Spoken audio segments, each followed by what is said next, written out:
सिद्धि की शादी के बाद वो ससुराल चली जाती है। पीछे रह जाती है भाभी रानी।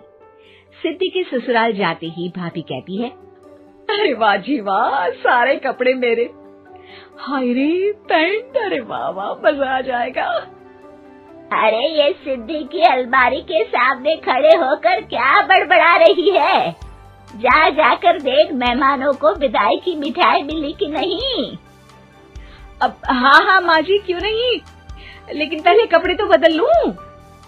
अब रानी आ जाती है सिद्धि के उन कपड़ों में जो वो ससुराल जाने से पहले घर छोड़ जाती है। अरे रानी, कुछ दिन रुक जाती।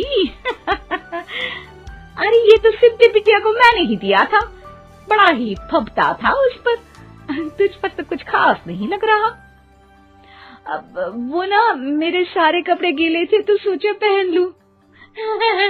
वैसे भी सिद्धि को कौन सा दिन पुराने आउटडेटेड कपड़ों को पहनना है। वैसे भी ये सूट तो मैंने तभी पहना था, वैसे खास है भी नहीं ये। हाँ ठीक है, लेकिन ना मेरी सिद्धि पर तो जमता था। सारे मेहमान चले जाते हैं और सिद्धि ससुराल से मायके पहली बार आती है। अपना घर, अपना कमरा, अपनी अलमारी।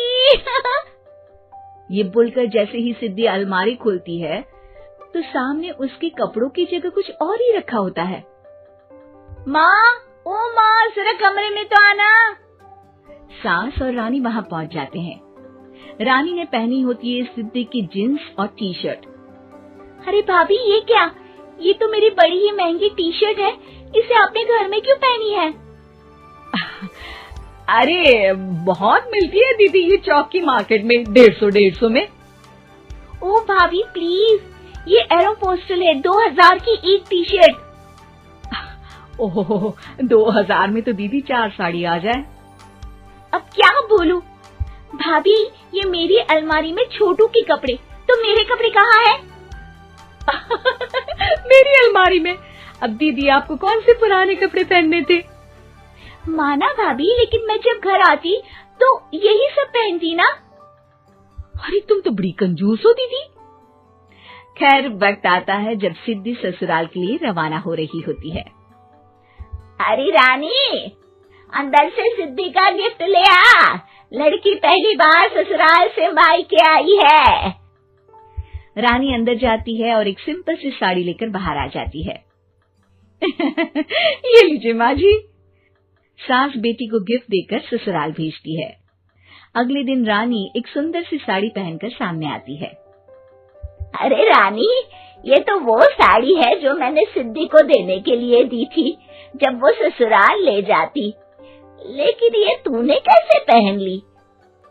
अरे माँ जी, ये साड़ी तो मुझे बहुत पहले से ही पसंद थी, लेकिन चिंता ना करिए, मैंने सिद्धि के लिए भी अच्छी सी साड़ी दी है। हाँ। तभी सिद्धि का फोन आता है। क्या माँ, कुछ अच्छा तो दिया होता ससुराल ले जाने के लिए। अरे पहले दिखा दिया होता। यूं चमकते हुए पैकेट में नौकरानी वाली साड़ी मत दिया करो माँ। अरे बेटे, वो तेरी भाभी ने ना गलती से उससे पैकेट बदल गया। हाँ, मैं कल ही तेरे भाई के हाथ से तेरा वाला पैकेट भेज दूंगी। अरे रहने दो माँ, आई एम श्योर भाभी ने अभी वही साड़ी पहनी होगी जो तुमने मेरे लिए रखी थी। तुम तो समझ नहीं पाई उनको। खैर छोड़ो, मैं ज्यादा बोलती अच्छी नहीं लगती, रहने दो, आपको उन्हीं के साथ रहना है, फिर बात करेंगे। सास को रानी पर गुस्सा आ जाता है। वो उसके कमरे में जाती है जहाँ वो शादी का एल्बम देख रही होती है। रानी, मार्केट जाकर एक ऐसी ही साड़ी लेकर आ, कल प्रतीक जाकर सिद्धि के घर दे आएगा। अरे क्यों माँ जी, कितनी साड़ी देनी है दीदी को? यहाँ कोई सेल लगी है क्या? अरे चुप कर, मेरे बेटी के हिस्से की साड़ी खुद पहन ली, अब ज्यादा ज्ञान बांट रही है। एक दिन सिद्धि का फोन आता है। माँ, मेरी सास ने आज सबको खाने पर बुलाया है। सारे लोग सिद्धि के ससुराल पहुँचते हैं। खाना खाकर वो लोग निकल रहे होते हैं कि सिद्धि की सास सभी को गिफ्ट देती है। अरे बहन जी, बेटी के घर का खाना खा लिया, यही बहुत है जो आप ऊपर से गिफ्ट भी दे रही है। अरे बहन जी, आप भी कहाँ इन बातों पर विश्वास कर रही हैं। सास सभी को गिफ्ट देती है, लेकिन रानी को जो साड़ी देती है वो अजीब सी हरे रंग की लाल रंग के बड़ी छाप वाली होती है। अरे छी, ये कौन पहनेगा? सासू माँ को तो जरी वाली इतनी सुंदर, और मेरे लिए ये नौकरानी वाली। अरे भाभी, दरअसल मैं जब भी घर आती थी आप वापसी में ऐसी ही साड़ी देती थी ना, तो माँ ने सोचा कि आपको आपकी पसंद की ही साड़ी क्यों ना दी जाए।